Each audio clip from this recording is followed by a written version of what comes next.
नमस्कार दोस्तों, आइए एक बार फिर से स्वागत है आप सभी का लाइफ विद बाबा जी के इस नए पॉडकास्ट में।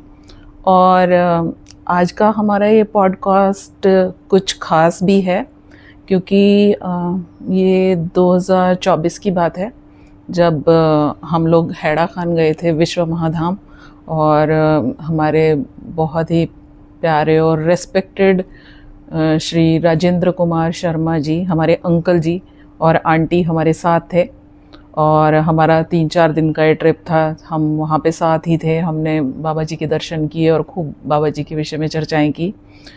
तो इन्हीं चर्चाओं के दौरान वहाँ पे पुजारी जी हैं श्री गौर हरि जी, जो हमारे गौतमी गंगा के पार जाके 9 मंदिर बने हुए हैं, वहाँ के पूजा पाठ और देखभाल का सारा कार्य वही संभालते हैं।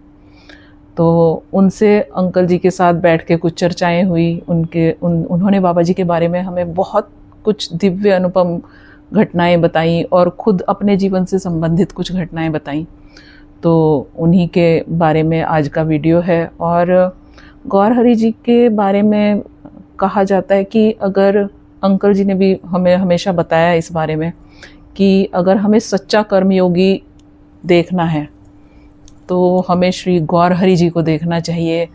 जैसे भी बाबा उन्हें कर्मयोग की शिक्षा दी थी बाबा जी ने उनको, उन्होंने बिल्कुल उसको साकार कर दिखाया है। बहुत मेहनती हैं, बहुत मेहनत करते हैं, बहुत दिल से देखभाल करते हैं मंदिर की। और उधर का जो खेतीबाड़ी का काम है, वहाँ पे जो ज़मीन है उसमें अनाज वगैरह उपजाना, गायों की देखभाल करना, ये सारे कार्य वो करते रहते हैं दिन भर।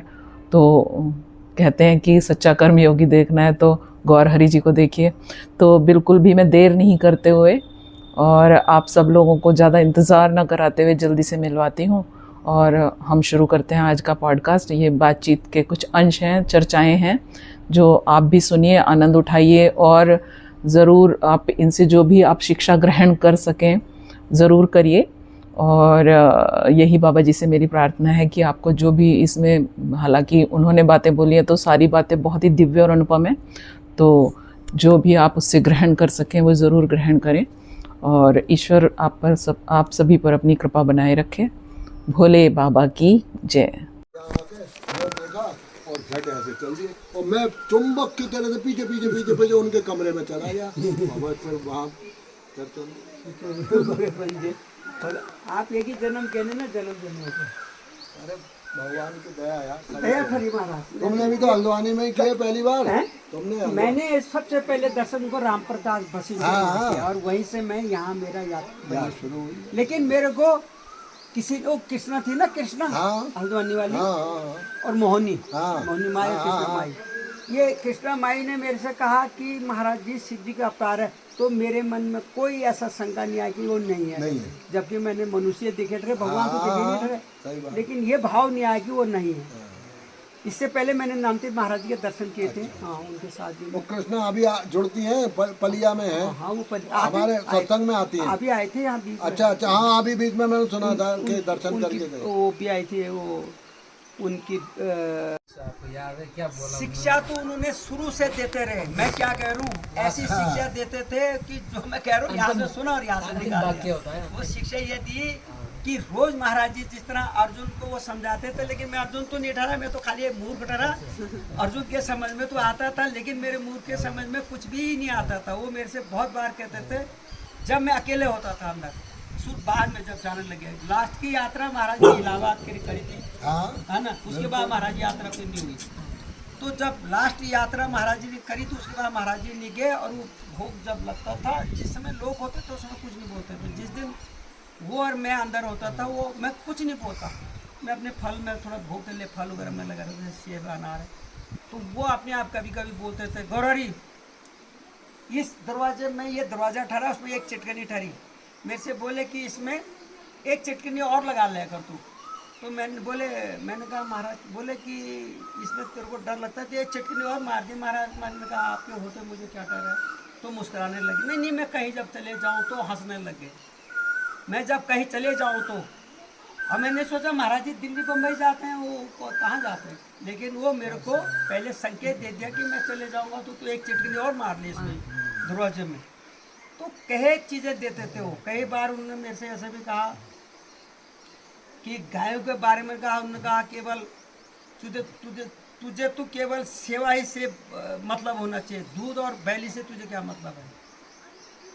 दूध देने समझते हैं आप कि मैं सोचता था कि दूध देने की गाय की सेवा करें, वो बोले कि दूध और बैली से, बैली को समझते हैं आप जो दूध नहीं देती है, तो दूध और बैली से तुझे मतलब नहीं हो, तुझे केवल सेवा से मतलब है, वो दूध दे या न दे। गायों के बारे में, कर्मयोग के बारे में उन्होंने कहा वार और पार, वार तो इधर हुआ, पार नदी पार हो गया, कि मैं हरा भरा देखना चाहता हूँ चाहे घास ही क्यों ना हो। तो ये उन्होंने कहा। और उन्होंने कहा कि सारे आश्रम जो है, ये पूरा आश्रम जो है मेरा अंग है, इसी की सेवा मेरी सेवा है, और न तो मेरी सेवा कौन नहीं करेगा, इसकी सेवा करोगे तब जानूंगा मेरी सेवा कर रहे हो। समझ गया आप? तो उनके कई चीज़ें हैं मेरे पास ऐसा कि जो उन्होंने मुझे जाते समय कहा, लेकिन मैंने कहा आपसे, मैंने यहाँ से सुना और यहाँ से निकाल दिया। कोई चीज़ बाद में मेरे दिमाग में आई कि अरे महाराज जी ने ऐसा कहा था, तो मैंने फिर देखो वो खेत जो था ऐसा था पत्थर, अब राजेश बाबू ने तो देखा ऐसा था जैसे नदी है, पत्थर ही पत्थर थे। तो उसमें कर्मियों के बैल, बाबा जी 2 बैल रखे थे। आपको धूप लग रही है, आप इधर आ जाओ, धूप में ज़्यादा ठीक है, आप इधर।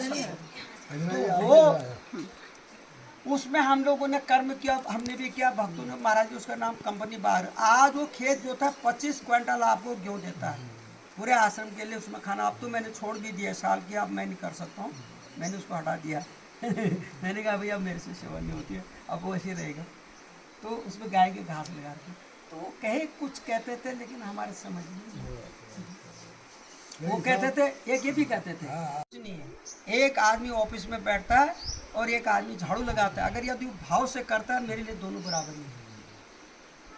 तो कई चीज़ें कहते थे, ऐसे भी कहते थे कि भैया नहीं, कर्म का मतलब थोड़ी नहीं कि तुम काम में लग रहे हो, क्योंकि अपना जो तुम नित्य कर्म करता हो उसको भी नहीं छोड़ना चाहिए, उसको भी करते रहना चाहिए। ये नहीं कि तुमने काम देखा तो काम ही में लग रहे हो, अपना जो तुम्हारा नित्य कर्म है उसको भी करना जरूरी है। कई चीज़ें कहते थे, कई चीज़ें। अब ये लगा लीजिए, क्योंकि महाराज जी ने वो पीपल के पेड़ के नीचे बैठ करके महाराज जी ने कहा ये इंदिरा गांधी इसका जो है, इसका अंग रक्षक इसका छन्नी कर देगा, और ये अगर यहाँ आ जाएगी तो इसकी रक्षा होगी। तो 9 महीने पहले महाराज जी ने ये बात, महाराज 9 महीने पहले ही चले गए थे, इंदिरा गांधी 9 महीने बाद गई। तो महाराज जी ने वो देखो, वो उतना लंबा जान रहे हैं कि इसका उसका उस अंग रक्षा उसकी छन्नी कर दी। तो आप लोगों को भी पता होगा, सुना होगा आप लोगों ने। तो बाबा जी का तो बहुत सारी चीज़ें ऐसी होती थी। नहीं, सही बात है, उनने अपने कार्यकाल में 50 दफ़ा स्पष्ट किया, मैं शिव हूँ खुद, मैं शिव हूँ, मैं शिव हूँ। लेकिन आदमी का ना, अरे पता नहीं क्या कहा बाबा ने, ध्यान नहीं, अरे क्या कह दिया, पता नहीं क्या कह रहे थे, समझ में ही नहीं आया। ये जो कह रहा है कि इधर सुनी निकल गई, उसको समझा ही नहीं बात को। और ऐसा नहीं, 50 बार अलग अलग तरीके से क्लियर कर दिया कि मैं कौन हूँ। और कर्म पे सबसे ज़्यादा जोर दिया, कहने जो तुम रोटी खा रहे हो वहाँ से चल के यहाँ तक आए हो, ये कर्म योग है। आज कोई योग की ज़रूरत नहीं है आज के ज़माने में, किसी किस्म की क्रिया, किसी किस्म का योग आज के ज़माने में बेकार है, सिर्फ कर्म योग। मुझे आलसी आदमी और मरे हुए आदमी में कोई फर्क नहीं दिखता, मैं तो मरा हुआ मानता हूँ जो आलसी है। मुझे साहसी आदमी चाहिए, हिम्मतवान। नदी का मेरे से बोले, नदी का काम जो है गिराने का है, तुम्हारा उसको बनाने का। पहाड़ का काम गिराने का है, गिरने का है, तुम्हारा हटाने का काम है। ऐसा हार्ड गुरु थे, खाली मालूम नहीं थे, बहुत हार्ड काम करने वाले। और बोले ये इसके बारे में भी बोले, मैंने आपको पहले भी बताया कि महाराज जी जब कैसे वो देते थे हमको, उन्होंने चंदन मेरे को ऐसा लगाया, रानी खेत में ऐसा चंदन लगाया, और मैंने उसको नल से धो दिया, नल पे हाथ जा करके, कि मुझे ऐसा क्यों लगाया, मैं तो ऐसा तो भक्ति नहीं करता, मैं तो राम से, ये जो मुझे राम का पता ही नहीं था। मैंने कहा मैं ऐसा चंदन लगा कर मैंने धो दिया नल पे। तो वो जानते थे कि वो जान रहे हैं मैं क्या कह रहा हूँ, अंदर से जान रहे हैं। और वो जोशी मठ को रात को रुके सारे भक्त लोग और सारे कीर्तन हॉल के अंदर। तो उन्होंने कहा जब कीर्तन रुका, और फिर बोले कि तुम लोग आज ही से मेरे से नहीं जुड़े। तुम लोग राम जी के टाइम में मेरे साथ थे, तो देखे वो ये थोड़ी नहीं कहते मैं राम जी हूँ, लेकिन उसका वो दे रहे जी कि राम जी के टाइम में भी तुम मेरे साथ थे। दूसरी बात, महाअवतार बाबा को मैं जानता भी न, महाअवतार बाबा क्या होता है। मैंने पढ़े लिखा अनपढ़ आदमी ठहरा, तो मैं किसी चीज़ भी जानता भी नहीं था, और क्रिया योग क्या होता करके ये भी नहीं जानता था। तो महाराज जी बोले मैंने लोगों को पहले क्रिया योग दिया था, अब मैं लोगों को कर्मयोग से तो वही बाबा है ऐसे हिसाब से उनका मतलब हो गया ना एक ही। वो देखो आपको ये दे रहा हूँ कि मैं, वो थोड़ी नहीं कह रहे कि मैं महाअवतार हूँ, लेकिन उसको देखो कि मैंने पहले क्रिया योग दिया था, अब मैं आप लोगों को इससे ज़्यादा क्लियर कर तो दिया कि महाअवतार भी मैं ही था, बाबा अड़ा खान मैं ही था, और अब भी मैं ही हूँ। तो आप ये देखिए, अब आप क्या चाहते हो क्रिया योग में मैं आपको नहीं योगों में उसे मैं बताता नहीं हूँ, लेकिन जब बाबा जी चाहते हैं तो इसको देने के लिए होगा। मैं क्या करूँगा, तो कल को मैं भी मर जाऊँगा तो क्या लोग सीखेंगे। अंदर क्या आपको ये मैंने बाहर की बताया आप लोगों को, जो अंदर है हमारे अंदर क्या है। ये लोग क्रिया योग कर रहे थे परसों ना झूले में देखा हमने, ये क्रिया योग नहीं हुआ, ये क्रिया योग तो अलग हुआ। ये लोग जो ये करते हैं ना, ये आए हैं वहाँ पे बंगलो, उधर से आए ये लोग मद्रास उधर।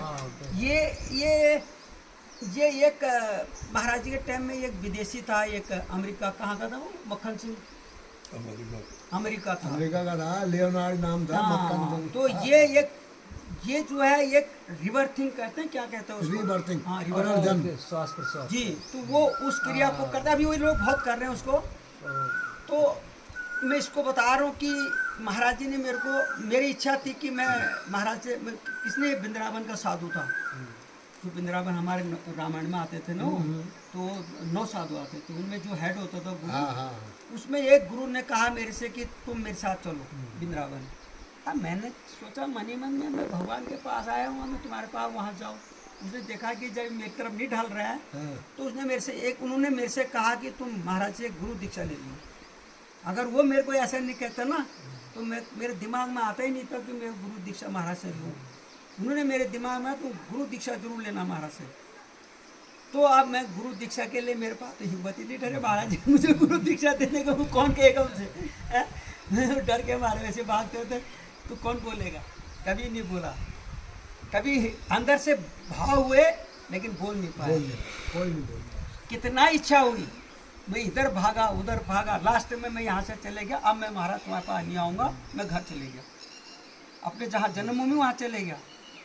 और तो मैं यहाँ पुजारी था, और यहीं से कहा, मैं वहाँ नहीं गया, महाराज मैं ये जा रहा हूँ, और वो सुन रहे हैं। मैं जानता हूँ कि महाराज जी मेरी बात वही सुन रहे हैं, मैं ये नहीं जानता था कि मैं उनसे कहने के लिए आऊँ। मैं यहाँ कह रहा हूँ कि महाराज मैं ये गया और मैं अब तुम्हारे पास नहीं आऊँगा, लेकिन मैं जानता हूँ महाराज जी मैं जो कह रहा हूँ वो सब सुन रहे हैं, वो वहाँ हैं लेकिन सुन रहे हैं। मुझे विश्वास क्या, मैं आपको अभी बताता हूँ। तो मैंने एक बक्से में रखा, अमर सिंह चाचा का ट्रक था, यहाँ शाम को चले गया, और हल्द्वानी रुका, और उनके पड़ाव में रखा था, वहाँ मच्छर भी लगे रात को। तो सवेरे के टाइम हमारे उधर बस जाती है, बस में बैठा, तो मैं जैसे रानी खेत के आसपास, मैंने सोचा मैं आज से हड़ा खाना आऊँगा ही नहीं, मैंने निश्चय कर लिया। मैं रानी खेत के आसपास गया तो मेरा भाव बदल गया कि मैं घर में नहीं रुकूँगा, यहाँ से तो बिल्कुल कसम खाली नहीं आऊँगा। लेकिन जब रानी खेत के आसपास गया तो विचार हुआ कि घर में नहीं रुकूँ। क्यों? उस समय महाराज जी और शास्त्री जी वहाँ से आए, और यहाँ पर माँ के मंदिर यहाँ पर खड़े हुए महाराज जी, और महाराज जी ने विष्णु शास्त्री का, शास्त्री जी मंत्र पढ़ो, गौरहरि को बुलाओ। वो वहाँ पर ये लौकी राम और सचिव जी दोनों सुन रहे थे। मैं आया जब तो उन्होंने बताया, और मेरा विचार देखो कैसे बदल दिया। मैं जो कसम खा के यहाँ से जा रहा हूँ, और रास्ते में जैसे उन्होंने मंत्रों का कहा, और मेरे विचार रास्ते में सब बदल गए।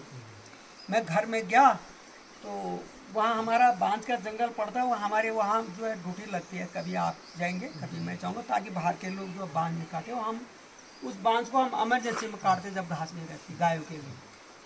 तो उस दिन में हमारे चाचा के ड्यूटी थी कि वो वहाँ जाएंगे, तो मैंने उनसे कहा कि जंगल में भी आऊँगा आपके साथ, और मैं हिरन दिखूँगा। तो उन्होंने कहा हिरन क्या हमारे पास है क्या? वो हमारे पास हिरन तो हमारी बोली सुन के कहा, वो कभी दिखता थोड़ी नहीं है, कभी दिख के अचानक भेंट होगी तब दिखता है ना, तो ऐसा नहीं कि हम देखने के लिए जाएंगे, कभी नहीं दिखता है। मैंने कहा मैं आ रहा हूँ आपके साथ। तो ये एक बड़ा पत्थर था, इतना बड़ा, ये धुनी के बराबर। हम दोनों जंगल में जा करके ऊपर टॉप में पत्थर में ऐसे बैठे थे, इधर को मुंह था हमारा। पीछे से एक लकड़ी टूटने की आवाज़ आई, टक करके देखा तो एक इतना बड़ा हिरन हमारी तरफ आ रहा है। आदमी की तरफ हिरन आ रहा है, हम बोल रहे हैं, फिर तो हम उसी की तरफ देखने लग गए, दोनों के दोनों हमारी तरफ आए, ऐसे खड़ा हो गया आगे से। हम तो ऊंचे में खड़े, नीचे तो डर लगती, ऊंचे में खड़ा तो वो आगे देख के हमको ऐसे देख रहा, इतना बड़ा बुढ़ा ऐसा देख रहा था। अब हम समझ में ही नहीं आया क्या करें, कोई मती जो है भ्रष्ट होगी, अब उसको देखते रहे, कोई कुछ भी नहीं। वो थोड़ा देर रुका, उसने एक छलांग मारी, 2 छलांग मारी, 3 छलांग मारी, उसका पता ही नहीं, हमने कहीं देखा ही नहीं, उड़ गया, क्या हुआ आगे को गया ही नहीं, कहाँ गया। तो देखो महाराज जी मेरी इच्छा देख रहे थे, मैं हिरन देखने के जाऊँ, उनका हिरन ये मैं ही हूँ हिरन, देखा आपने। तो वो भगवान है, उनके लिए कोई चीज़ असंभव नहीं है। यहाँ पर ये इस नाले के जो ये पहाड़ काटने से पहले यह नाला है गाय के आगे से, इसमें जब पहाड़ में जब इधर उधर से बारिश में पत्थर जब ऊपर से गिरते तो पत्थर जब ये रुका ढेर लग जाता है, आपने भी देखा होगा। तो पत्थर के बड़े बड़े पत्थरों के ऊपर रुक जाता है। तो इसको हटाने में किसी की ताकत नहीं दो तो पत्थरों को कौन से हटाएगा, यहाँ से वो वहाँ तक। महाराज जी ने, भक्त लोग शाम को स्नान करने के लिए जाते थे, या महाराज जी वहाँ जाते थे, आप भी कई बार गए हो। तो मेरी भी इच्छा हो कि यार कभी महाराज जी मेरे को भी ले जाते। तो उस दिन महाराज तो जानते इच्छा के अंदर की बात, महाराज जी ने कहा मेरे से, गौरवरी कमंडल ला। मैं कमंडल पकड़ा, महाराज जी के कपड़े पकड़े और ले गए वहाँ, स्नान वगैरह कराया। और महाराज जी स्नान करते समय जब वो सामने में आए इसके, और एक सफ़ेद पत्थर था बड़ा, अपने धोती ऐसी ऊपर बांधी उन्हें, जैसे शिव बागंबर को लपेटते, उन्होंने धोती ऐसे कमर में बांधी, लाठी थी ऐसे करके, और दाएं हाथ में लाठी रखी, और ठीक यहाँ देखे एकदम नज़र से ऐसे, एक ही नज़र से यहाँ देखे। पीछे में खड़ा था उधर, बस जी एकदम भट्ट करके जब बड़ी आवाज़ आई, अरे महाराज इतना पानी फूट गया, क्योंकि कम से कम वो पानी नहीं भी होगा तो नापा तो मैंने नहीं है, लेकिन करीब 30 फीट से दूरी होगा। वो अंदर से ऐसा पानी निकल आया, सफ़ेद छन छन छन छन छन से पानी आया, वो सारे पत्थर जो है धुला हुआ कर दिया, ऐसे नीचे सारे पत्थर नीचे आ गए। इस बात को देखते रहा मैं, और मेरी मति वहीं पर ख़त्म हो गई। मेरे को भी सुध बुध नहीं रहा कि क्या दिखाया महाराज ने, मैंने किसी से कहा भी नहीं। अब कह रहा हूँ मैं लोगों से कि ऐसा ऐसा हुआ, तो सब ने कहा यार पत्थर तो हमने देखे, लेकिन उसके बाद कुछ भी नहीं था वहाँ। और उन लोगों ने सोचा क्या पता नहीं क्या हुआ। तो वो भगवान है, यदि वो चाहें कि हिमालय का पानी अगर यहाँ आ जाए ना, तो उनको कहने में और करने में कोई देर नहीं, उन्होंने सोचा और आ गया। तो ऐसे वो भगवान है साक्षात शिव, उनके लिए कोई भी असंभव नहीं है, सभी संभव है। सारे रूप उनके, ब्रह्मा हुए है, विष्णु है, शिव जी हुए, हनुमान जी हुए, महाकाल वो ठहरे, तो उनसे दूसरा कोई है ही नहीं। एक ही भगवान है, और एक ही भगवान के अनेक रूप हैं। बाकी मैं क्या कहूँ, कहने के लिए तो बहुत कुछ है। अब ये भी है, आपको अंदर की बात में कह रहा हूँ, ये जो ये रिवर थिंग करते हैं ये लोग, एक वो फिलिपो था इटली का, फिलिपो आप जानते हैं, महाराज जी ने उसको डॉक्टर फिलिपो रखा। वो इटली के कुछ लोगों को, कुछ इटली में कुछ भी लोग हैं उसके यहाँ पर आकर के गुफा के आगे वो ऐसे करवाता, लेट करके, वो लोग सब लेट कर करते हैं। और उसके बाद जब उनकी वो उनके चक्र जहाँ थोड़ा वो होते हैं, उनको एनर्जी बाहर को होती है, तो वो लोग चिल्लाना शुरू कर देते हैं, रोना शुरू कर देते हैं। मैं यहाँ पर खड़ा था, जब उनका ख़त्म हो गया तो मैंने उनसे कहा डॉक्टर साहब ऐसा क्या करते तुम? बोले इनको मैं वो करता हूँ, इनको कोई नहीं जागृत करता। मैंने कहा एक दिन हम भी करें। बोले कब करें? मैंने कहा कल आरती के बाद। हमने सवेरे आरती करी और दोनों और मैं गुफा के अंदर गई। तो हम उनकी तरह तो नहीं लेटा, मैंने अपने जो मुझे महाराज ने बताया था, मैं अपने आसन लगा के बैठे, वो भी बैठे सामने आमने सामने ऐसे बैठे। उन्होंने स्टार्ट किया, मैंने भी स्टार्ट किया। वो थोड़ी देर में मेरे को करंट जैसा लगा और मेरे जो है नाभि से अंदर को 7 फन का जो है बड़ा प्यारा वो फन बनाता नहीं सांप की तरह, ऐसा नाग उठा और उसमें सारे जो कमल में जो रंग होते हैं ना, वो सारे पिंक कलर उस कमल का वो यहाँ से ऊपर उठा और ऊपर गया। तो मेरा क्रिया जो है महाराज जी ने मेरे को ऊपर जाके नीचे आना चाहिए, वो मैं उसको कितना कोशिश करूँ, कहाँ ऊपर गया तो वो दिखाई नहीं मेरे को। दिखा ही नहीं मेरे को। मैंने बहुत कोशिश करी, आएगा दिखेगा, नहीं दिखा, बैठा रहा। और जब मेरी कुंडली वो जागृत होगी तो वो उठ करके यहाँ आ गया, वो नहीं बैठा। जैसे मैंने वो स्वाफा हटा दिया, मैं अपना टक करके बैठ गया। उन्हें देखा कि वो कह रहा था मैंने आपको एक ऐसा देखा कि अच्छा योगी हैं आप, तो मैं उठ करके यहाँ आ गया, वो धुनी में बैठ गया। और मैं कुछ देर रहा भी, जन कितनी देर रहा, उसके बाद में आया और फिर नहीं देखा मैंने उसको नीचे उतर। फिर मैं अपना उतरा और मैं फिर आया उसके पास बैठा अंदर की। मैंने कहा डॉक्टर साहब बहुत बहुत धन्यवाद, आपने मुझे कुंडली के दर्शन किया। बोले मैंने कहा जब बताया तो बड़ा खुश हुआ मेरे से कि ऐसा तो किसी ने नहीं देखा। मैंने कहा ये महाराज जी ने मुझे दिखाया। बोले ये लोग सब हम लोग करते तो हैं, लेकिन उसका एक एनर्जी होती है, करंट लगता है और वो होता है, रोते हैं, लेकिन दिखा किसी को नहीं। मैंने कहा ये तो बाबा जी ने ही मुझे दिखाया कि अरे तू इसको कर। और वो मेरे लिए बहुत खतरनाक हो गया, इतना खतरनाक हुआ कि मैं खाना खाऊं और जल्दी से बाथरूम में जाऊं और शक सारा एक कट्ठा ही निकलता था फक करके बाहर। वो मेरे लिए बहुत परेशानी हुई उससे। मैंने फिर उस चीज़ को कभी नहीं किया, मैं अपने ही क्रिया करता हूँ। एक ये हुआ जो महाराज जी ने कुंडली दिखाया, जो कुंडली जागृत के लिए लोग जन्म लगता है कुंडली जगरात के, तो महाराज जी ने 1 सेकंड में इसको देखो, इसको दिखाया। दूसरा महाराज जी ने अपने टाइम पर कीर्तन हॉल में सारे भक्त थे और भक्तों के बाद उस समय मैं पुजारी था वहीं, और मैं पढ़ना लिखना क्या जानता था, मुझे पढ़े लिखा नहीं था। महाराज जी ने मुझे थोड़ा सिखाया अपने कुटिया में, ओम नमः शिवाय लिख, ओम नमः शिवाय लिख।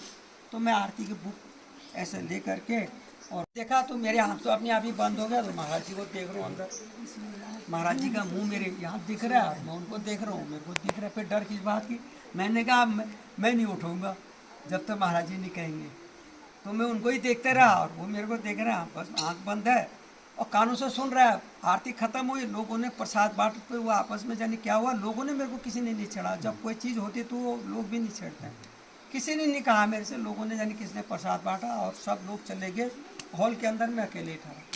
मैंने देख लिया जब महाराज जी आएंगे वही कहेंगे मेरे को गौरव, तब तक नहीं उठूँगा।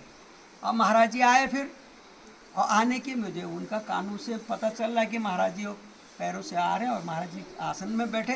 मैंने फिर भी नहीं खोला, आँख नहीं खोली। जब महाराज जी ने गद्दी से कहा कि गौरव जी, तब मैंने जी प्रभु कहा और प्रणाम किया। और उसके बाद अभी तक मैं उस चीज़ को कर रहा हूँ, ध्यान कर रहा हूँ, लेकिन अभी तक भी मुझे नहीं दिखता है। 2 चीज़ें ये होगी। तो तीसरी चीज़ मैं ये देखता हूँ कि मुनि महाराज जी तो चले गए थे, मुझे यहाँ जॉन्डिस हो गया था, मैं बहुत दिन तक पड़ा रहा। और जब ये ज़्यादा हो गया तो हरीश आया वो जयमल गुरु का लड़का, जिसने कहा यार पुजारी जी यहाँ तुम पढ़े और रोज़ाना पूजा भी कर रहे हो। मैं बिना पूजा करेगा रुकता नहीं था कभी भी, चाहे मर रहा हूँ। नहाना और पूजा करना मेरा रोज़ रहा। तो उन्होंने कहा यार से तो तुम मर जाओगे, खाना नहीं खा रहे हो, तुम्हारे हालत तो ख़राब होगी। वो पीलिया काला पीलिया हो गया था मेरा। ऊपर को खुशको धूप आ रही है, आप इधर को आ जाओ, धूप में नहीं बैठो, यहाँ बैठिए, जगह तो है ही, वो भी आशीर्वाद है। इधर बैठिए, यहाँ आ जाए, यहाँ ये इसमें ये आप इधर आ जाओ, इधर आ जाओ। तो वो जो है पीलिया जो है वो बहुत ही खतरनाक पीलिया था। और मुनिराज जी घर में गया मैं, लेकिन वो ऊपर भी क्या हुआ था मेरे को, ऊपर वाले घर में मेरे को ऐसा हुआ जब ऊपर वाले घर में रहा, क्योंकि उन्होंने कह दिया कि नीचे घर, मुझे पता ही नहीं था। मुनिराज ने 2 घर बना दिए थे ना, नीचे भी बना, पहले ऊपर घर में तो आप ही रहे। मैंने कहा नीचे वाले घर में तो ये रघुवर था मुरमुड़े का, इसने कहा यार वहाँ तो गेट बंद हो गया होगा, नीचे घर शाम को नहीं खुलता है। तो मुझे क्या पता है। तो मैंने कैलाश भी होटल वाले जगह में उनके लड़के को हाँ उनके लड़के को फ़ोन किया, यार मेरे साथ में ऐसा। उन्होंने कहा यार तुम्हारे लिए तो चारों दरवाजे खुले, कब भी आओ, रात 12 बजे भी आओ। तो मैंने कहा मेरे साथ कुछ लोग नहीं, तुम्हारे पास 50 आदमी भी आए तो तुम यहाँ आओ। तो इन्होंने तब तक जाने क्या शट ऑर्डर किया, ये ले गए मुझे, रिक्शा ले आया तो मुझे मुनिराज जी घर ले गए, ऊपर वाले घर। तो ठीक है, उस सड़क में कोई डॉक्टर था, उसने उनको वहाँ दिखा दिया मेरे को। डॉक्टर ने कहा बाबा क्या हो गया, मैंने कहा यार ऐसा ऐसा हो गया, मैं तो ये नीचे के हिस्से में ऐसा लग रहा है कि कुछ है ही नहीं, मैं बिल्कुल सुन, नीचे का हिस्सा को मैं बिल्कुल सुन समझ रहा हूँ, ऊपर ही ऊपर है मेरे, नीचे बिल्कुल सुन हो रहा है मेरा। उसने फिर लेटाया, बजाया मुझे, उन्होंने कहा आपके अंदर सूजन हो गई है। उसने एक इंजेक्शन लगाया, ठीक है, चले गए उनके कमरे में नीचे। वहाँ उन्होंने नीचे मेरे लिए नीचे करा, तो 2 मंजिला मकान आपने देखा, 3 मंजिला है वो, ठीक है। एक कमरा उन्होंने मेरे लिए कर दिया, ठीक है जी। वो रात को फिर वही जो मैं कह रहा हूँ, आप कह रहे हैं महाकाल जो है वो बाहर से स्त्री के रूप से आवाज़ मारी, और मेरे पास ताकत इतनी नहीं कि मैं उठ के देखूं, कितना मेरे को शक्ति बिल्कुल नहीं थी। मैं जिधर को लेटा हूँ उधर ही को लेटा रहता था। रात को एक वो आदमी था, औरत क्या थे वो, लेकिन औरत के उसमें उसकी आवाज़ निकलती थी औरत की जैसी, और ऐसा लगता था कि जैसे वो बहुत दुखी है। वो आवाज़ मारता था बाबा करके, और खिड़की की तरफ से। अब मैंने सोचा दरवाज़ा, मैंने सोचा वो मुन्ना जी बहू मार रही है आवाज़। मैंने कई बार मैं ये कहता, जब आवाज़ मारती तो मैं कहता माता जी दरवाज़ा तो खुला, आप आइए। और उधर मैं दरवाजे की तरफ नहीं देख सकता था, हिम्मत नहीं थी। 3 बार मारा उसने ऐसे ही। तब तो मैंने कहा आओ। जब मैंने तीसरी आवाज़ रुक रुक कर मार, जैसे अब मार दिया, कुछ देर बाद फिर मारी। तीसरी आवाज़ जब उसने मारी तो मैंने कहा यार ये दरवाज़ा भी खुला, ये कौन बोल रहा है? देखा तो दरवाज़ा तो खुला, कोई है ही नहीं। मैंने सोचा ये कंजर की लड़कियां जो है, बाहर मेरा दिमाग वहाँ चले गया। मैंने ये कंजर की लड़कियां होगी साले, खिड़की से वो आवाज़ मारी। मैंने कहा उनसे, वो आए नीचे। मैंने कहा मेरा कमरा बदल दो यहाँ से, मेरे को दूसरा कमरा दे। बोले क्या है? मैंने कहा ये तंग करती है यहाँ से, कंजर की लड़कियाँ आवाज़ मारती खिड़की से, मुझे यहाँ पर डिस्टर्ब कर दी। उन्होंने वहाँ कमरे में कर दिया मुझे, पहले कमरे में। वो मेरे को खांसी होती थी ठस ठस करके, उससे मेरे को बहुत परेशानी होती थी। हर समय खांसी होती थी, और वो बहुत ले मरवा होती हो खांसी। तो वो हो रहा था। रात को वो खांसी रुकी, और ओम नमः शिवाय नहीं, ओम दुर्गाय नमः, ओम दुर्गाय नमः मेरे अपने आप ही अंदर से स्टार्ट हुआ। नहीं तो मैं मर जाता। तो वो बाबा जी ने कुछ किया होगा अंदर से। तो ओम दुर्गाय नमः, ओम दुर्गाय नमः, नहीं तो मर जाता आदमी। तो वो रात को अपने आप ही स्टार्ट हुआ। और सवेरे 4 बजे का टाइम जब मुहूर्त होता और हमारे स्नान करने का टाइम होता, वो रघुवर ऊपर से आया, और उसने देखा कि मैं तो उठा ही था, लेकिन उसने कहा बाबा मैं जय जी मैं आपके लिए गर्म पानी कर ले आता हूँ ऊपर से, और आप ठीक है। मैं उठा वहाँ से, वो ऊपर गर्म पानी लेने के लिए गया। तो मैं बाहर को आया, जैसे बाहर का आया, उनका आगे तो चैनल ठहरा, कमरे से उधर हो गया तो चैनल लगा ठहरा, बाहर नहीं ठहरा, अंदर ही ठहरा। वहाँ आया तो वो तब तक मैंने वो मुनिराज जी के वो उनकी बहू थी कि सामने थे दूर में। तो वो बोली मैं बाहर गई हूँ बाबा, वहीं से किया, वो पता नहीं कहाँ गई। उसके बाद मैं देखता हूँ कि चैनल में 7 गाय जो है, 7 गायों ने मुँह करा ठहरा अंदर की तरफ, और मुझे देखा उन्होंने करा गाय आवाज़ जैसे दी। अब मैंने देखा यार कि गायें कहाँ से इकट्ठी हो गई यहाँ, लाल पीली सभी गाय इकट्ठी हो गई। उसके बाद ठीक है, मैं इतना कमजोरी ठहरी मेरे को, मैं इधर उधर नहीं देख सकता। उसके बाद वो गर्म पानी ले आया, उन्हें बाथरूम में रखा। मैंने कपड़े खोले, अपने दांतों को रख किया बैठ बैठ के रस्सी, और मैंने 1 कप पानी अपने ऊपर डाला, तो पीछे से 3 कप पानी मेरे ऊपर पड़ रहा है। मैं 1 कप डालूं 3 कप पड़ रहा है।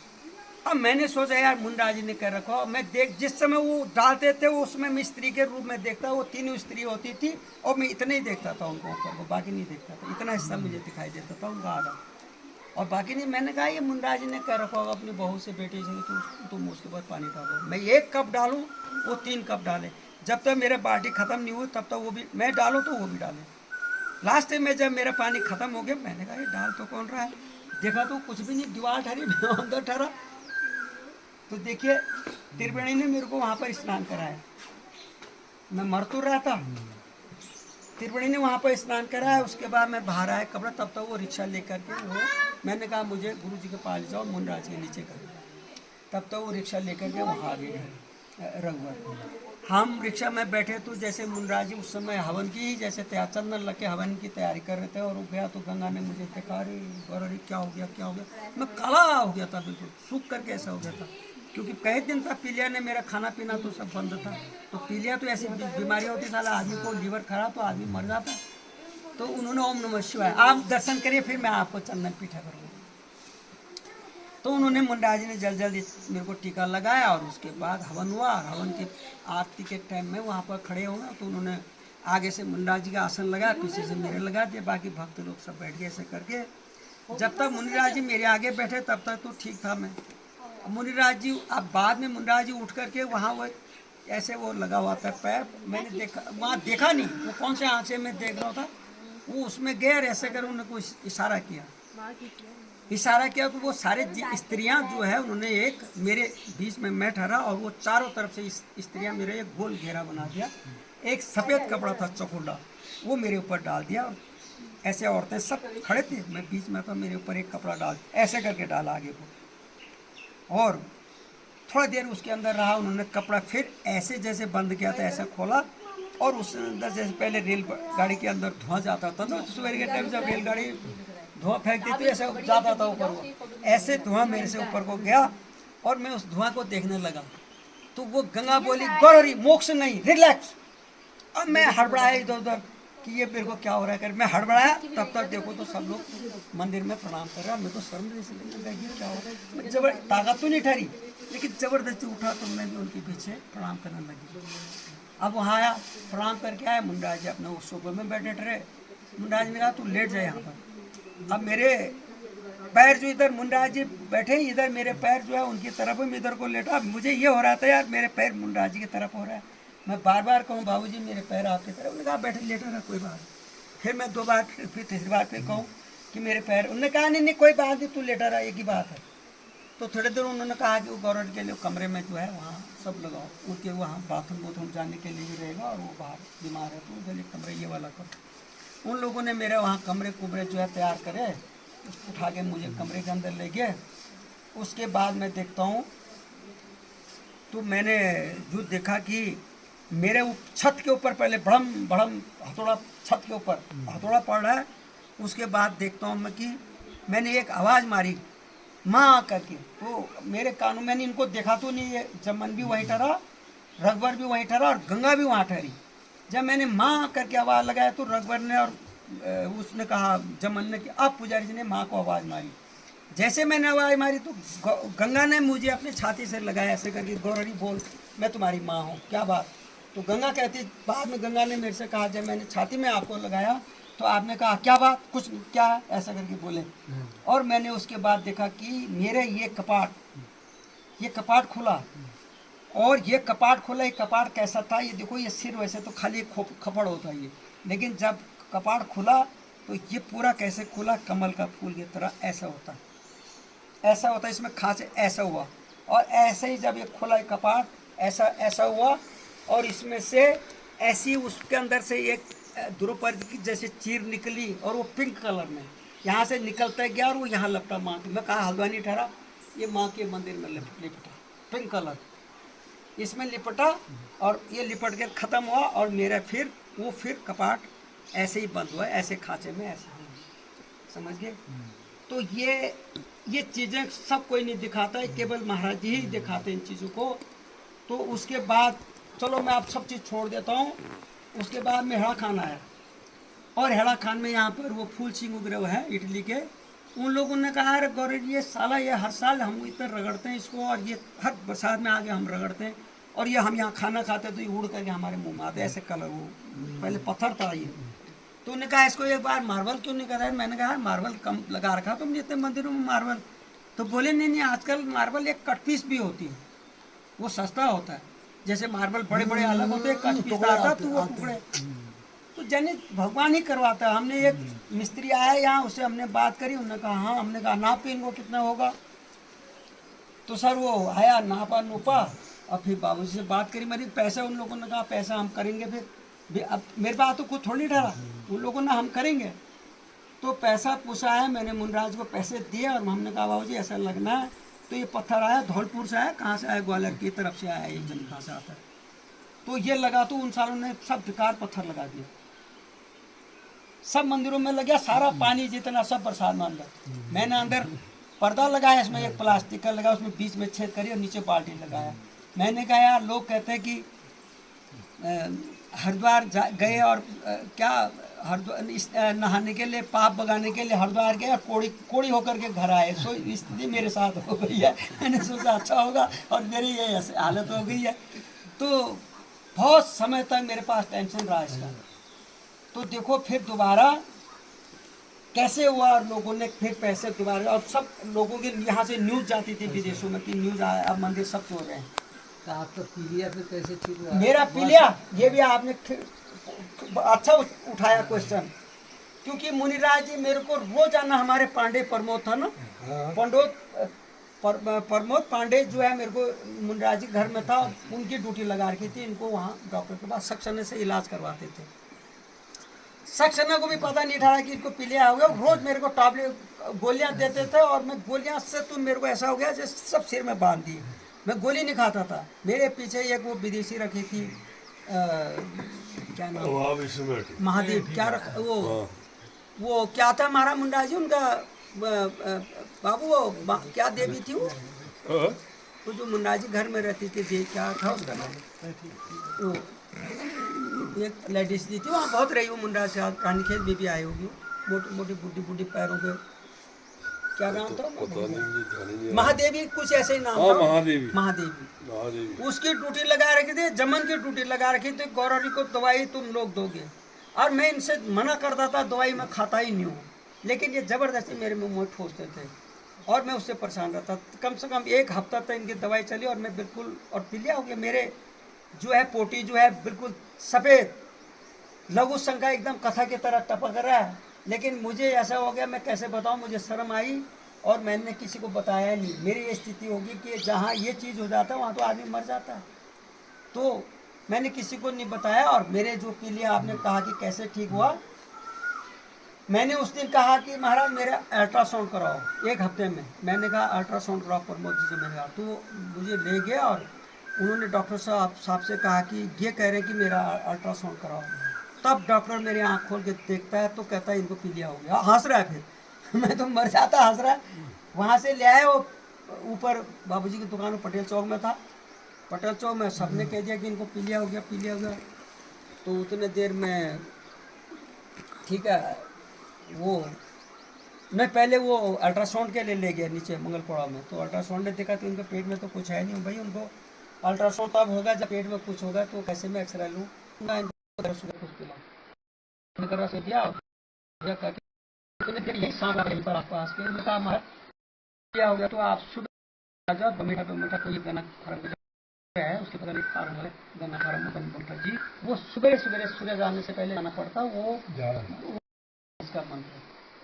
ठीक है, उस समय मैंने वो फिर गन्ने का रस पिया और वहाँ गए हम, उसने कहा कि पेट में, उसने कहा जो भी बताया हुआ अल्ट्रासाउंड में आया वो, सुबेरे को हम जो है वहाँ गए गन्ना फार्म, वो हरिस्ता और वो अपने स्कूटी में बैठा के मुझे सुबेरे ले गया। जैसे वहाँ गए तो वहाँ उनके परिवार के लोग थे, उन्होंने कहा बैठा बैठा, हमने कहा कहाँ, बोले अभी कहीं गए होंगे आ जाएंगे। हम जैसे बैठे थे तब तक वो आ गए। उनका बाबा जी क्या हो गया, मैंने कहा साहब ऐसे 100 पीलिया हो गया। बोले आओ फिर, ऐसी सीढ़ी ठहरी, सीढ़ी में उनका सामने में सूरज निकले, तो उन्होंने कहा हाथ जोड़ के खड़े जाओ। मैंने हाथ जोड़े, उन्होंने भी जने हाथ जोड़े, मुंह से कुछ आवाज नहीं आई। बस थोड़ी देर में उन्होंने कहा कि आ जाओ। वहां पर बैठे, उन्होंने कहा बैठ करके मुझे कहा तुम गड़वा के रस पियोगे। गड़वा होता बकरी के पैर के गड़वा कहते हैं उसको। तो मैंने कहा मैं गड़वा का रस का मैं नहीं पीता हूँ। तो बोले कि आप काले उड़द होते हैं जिसको मांस भी कहते हैं, उड़द भी। तो उन्होंने कहा उसको तुम गला लेना कुकर में, और इतना गलना देना कि एकदम रबड़ी दाल नहीं होनी चाहिए, कुछ उधर जूस भी होना चाहिए। उसको फिर छन्नी में छान लेना और उसमें प्याज और लहसुन, थोड़ा लहसुन प्याज खाओगे। मैंने कहा खाता तो नहीं, लेकिन दवाई के रूप में आप कहते तो खा लूंगा। उसको काट करके उसमें जीरा का छौंक और घी में तेल में जिस भी छौंके को उसमें छौंक करके छौंका डाल करके और उसको चावल के साथ खा लेना, चावल बना लेना। और हल्दी भी थोड़ा डालें, जबकि पीलिया में हल्दी नहीं डालते। तो साफ और शाम को बॉर्नविटा ले जाना, 1 गिलास बॉर्नविटा, शाम को जो है लौकी की सब्जी बनाना, रोटी के साथ खाना। अरे साहब, मैं राजेंद्र बाबू, मैं वहां से घर आया, मुनिराज वही फ्रिज में गया और मैंने लंबी से पकड़ी निकाली, तो काट में बोले तो खाता ही नहीं पकड़ी। मैंने कहा काट तो सही। अच्छा, मैंने कहा दाल है, मैंने कहा दाल निकाली, मैंने कहा इसको कुकर में गला, मैंने कहा चावल तो है ही, मैंने कहा गला इसको। मैंने कहा वो ककड़ी भी मैंने खाई थोड़े से। मैंने कहा यार तू प्याज दे, लहसुन दे। बोले प्याज लहसुन कभी खाते नहीं तो क्या हो गया, वो हंस रहा था। मैंने प्याज लहसुन काटा और महाराज चावल जो गैस में 2-3 गैस थी, अरे सुनो आप बैठो, तो थोड़ा रह गया।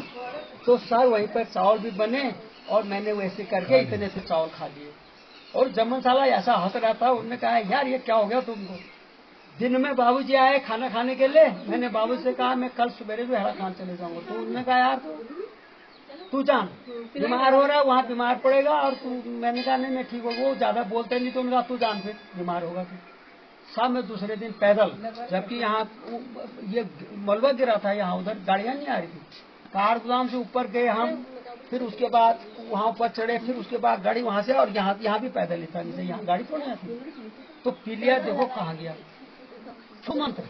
तो ये बड़ी बड़ी कहानी मेरे साथ हुई है, अभी बहुत कुछ हुआ है जिसको मैं बताने में अब इतना कहा, वो उतना लंबा कहानी को मैं अब यहाँ कब तक बताते रहूंगा, लोगों का टाइम बर्बाद, मेरा भी। अरे बहुत अच्छा, तो उन्होंने इतना सुंदर अंदर का भी किया, बाहर का भी किया, ये निकी बाहरी बाहर अंदर से भी दिखाया। और फिर बोले मेरे से, जाते समय भी बोल के गए, जाते समय बोले कि गौरहरी तू इस जन्म में तेरे को सेवा करनी पड़ेगी, और अगले जन्म में तेरे को कुछ नहीं पड़ेगा, मैं तेरे को बाग बगीचा सब बनाए को नहीं दूंगा, लेकिन इस जन्म में तेरे को करना ही पड़ेगा।